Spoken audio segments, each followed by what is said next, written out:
Welcome back to BST, everybody. Thank you so much for joining me on yet another episode. Today, I'm going to introduce a new kind of video that we want to throw into the mix. We're going to call it BST Quick Hitters.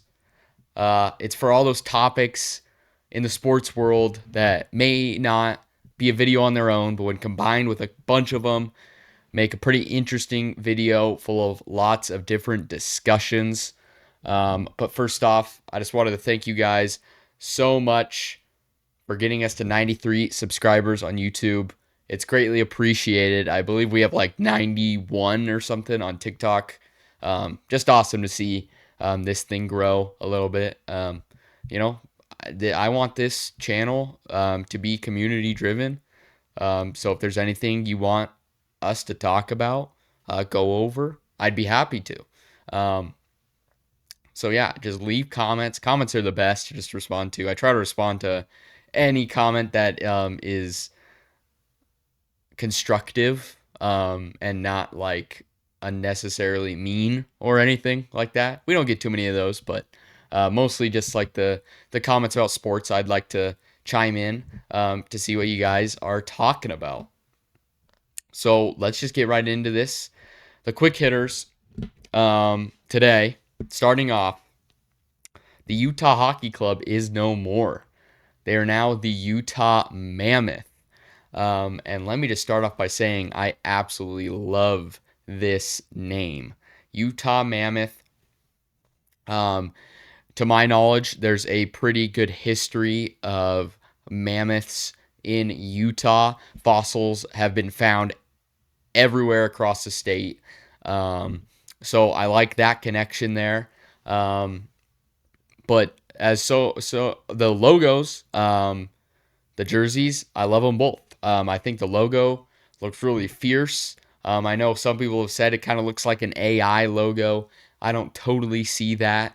I see a logo that has a lot of thought put into it. Of course, the mountains on the top of the head area, that built in Utah in one of like the texture details, just little things like that that give a logo character are awesome to see. So I love the logo. They also added some other logos, the U with the tusk going out. I think that's a really cool one. I would love to see that on a third jersey eventually. Um, and as far as the jerseys go, now on the home, we'll have the mammoth on the shoulder. They will have a new Utah State patch with a hockey stick, and on the away, it will keep the Utah across diagonally on the chest. But it appears the font is a little bit mixed up, a little bit more angled, a little bit more character to it. Additionally, with the numbers on both jerseys, and that one will have the mammoth logos on the shoulders.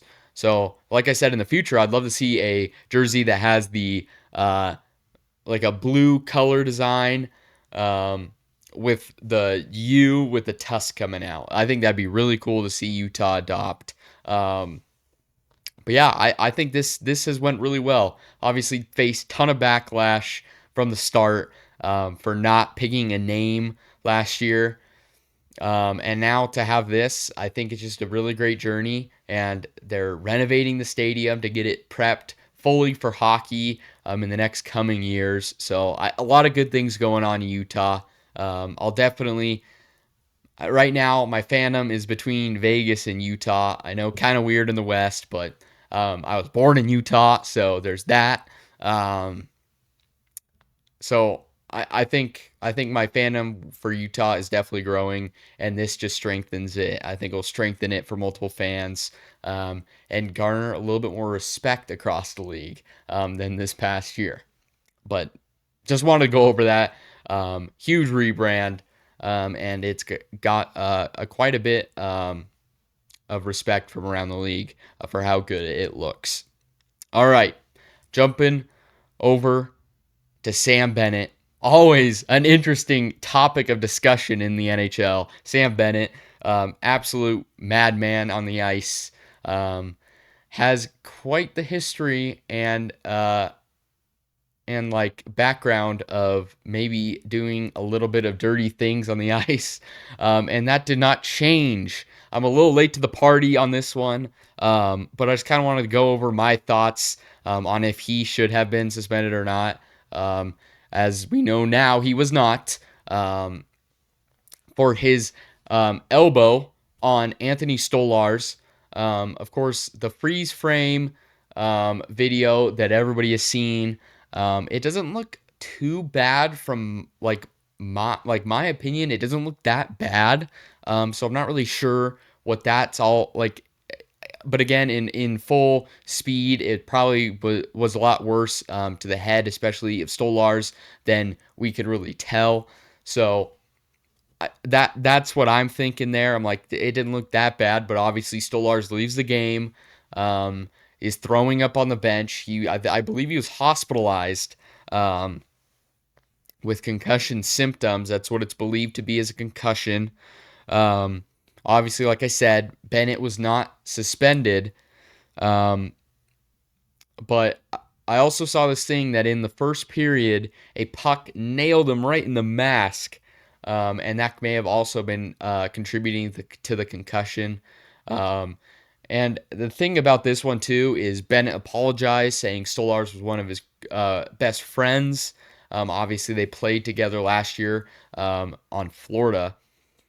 So I don't really know how to look at this one.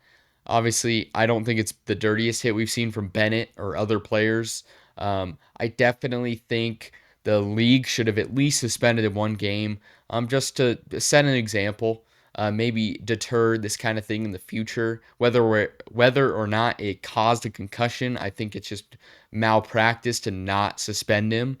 But that's the choice the league made, and it's garnered much criticism about the league taking player safety seriously, because there's multiple things like this where the league, I mean, it's no penalty was called, but that should be a suspension probably, especially if he's concussed and is throwing up on the sideline from that hit, from that elbow. I think the league should have taken Bennett as an example, to not do those kind of things, and promote player safety. And they did not. That's not the route they chose to take.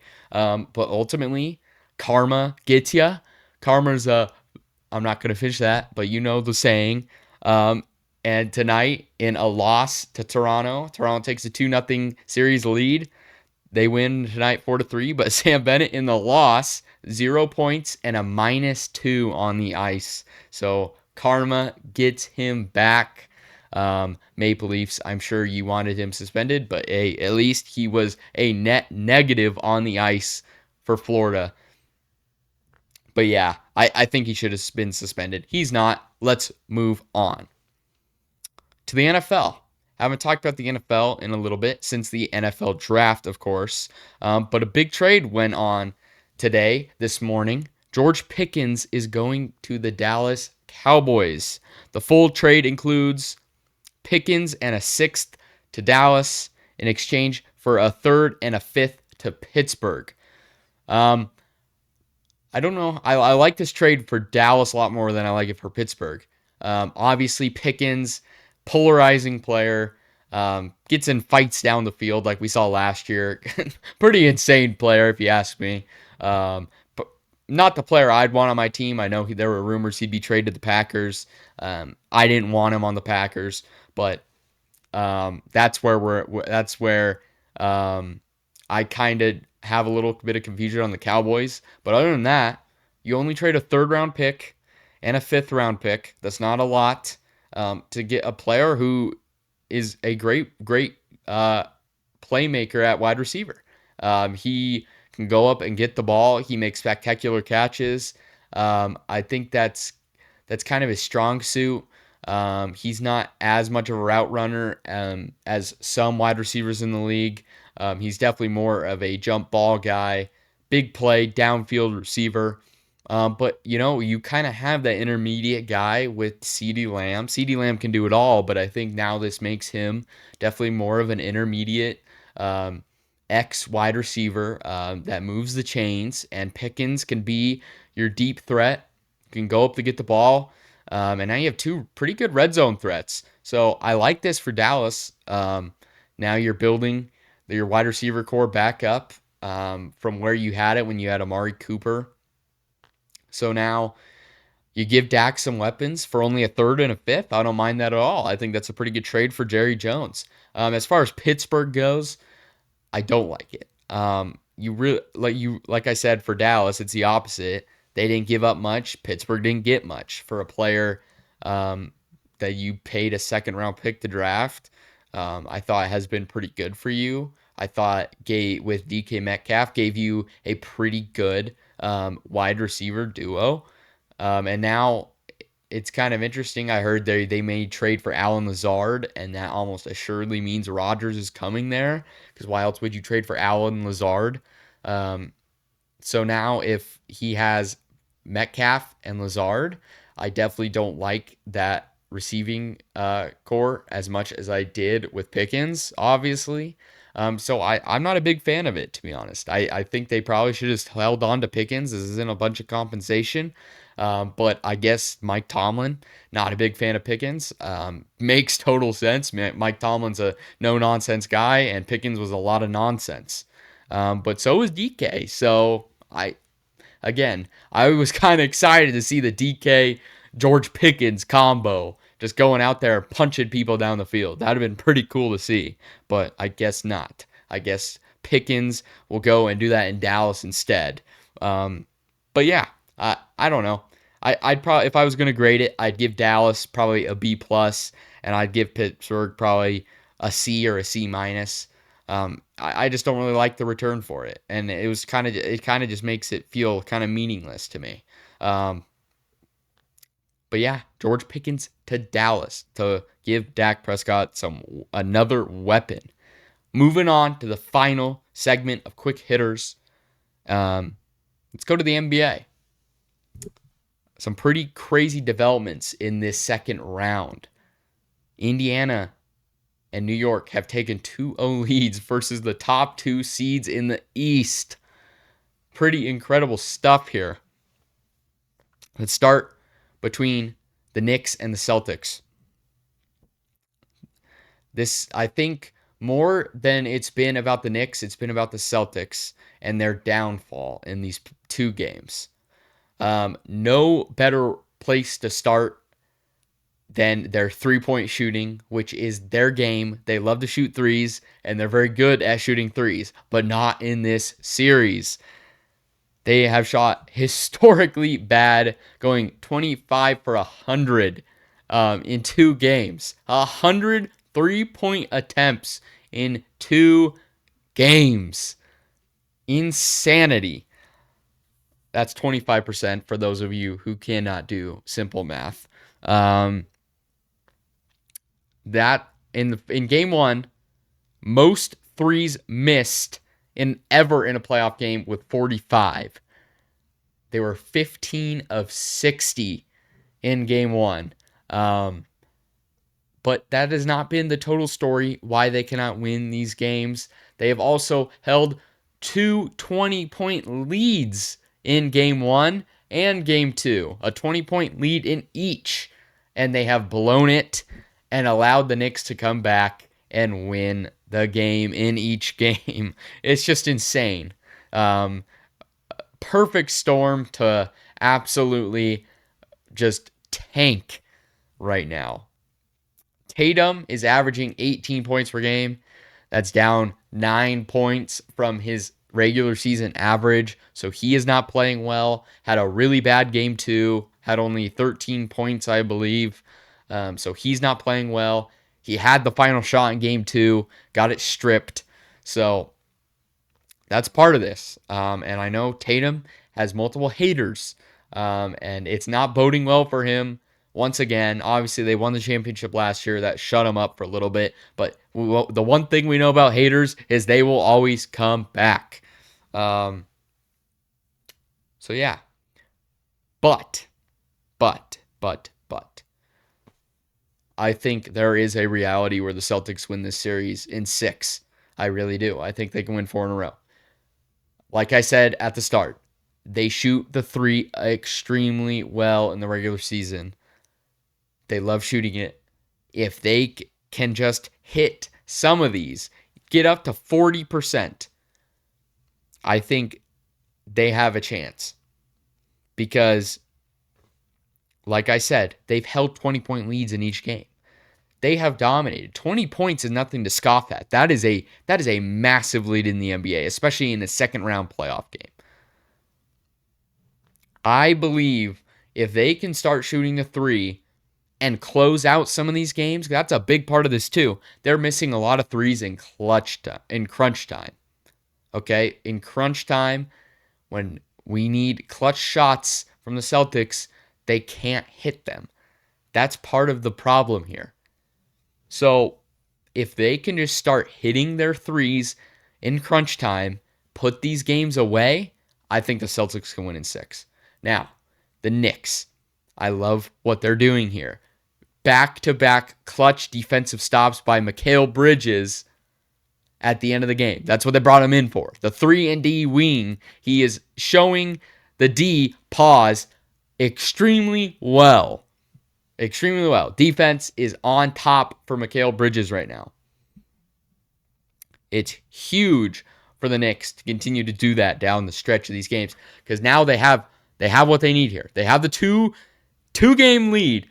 They won 2 in Boston. That is huge against the Boston Celtics. You're going back to New York. You have to at least get 1. You cannot let the Celtics get 2 in New York and send it back to Boston tied. You have to get 1. If they get 2 in New York, send it back to Boston tied, the Celtics are winning this series. Mark my words. If you can get 1, you have a chance. All you have to do is get 1. But you have set up a massive cushion for yourself. But the Knicks have to keep going, have to find a way to win these games. Brunson, obviously, great player. Adding Cat this offseason was genius. I love Cat on this team. Josh Hart.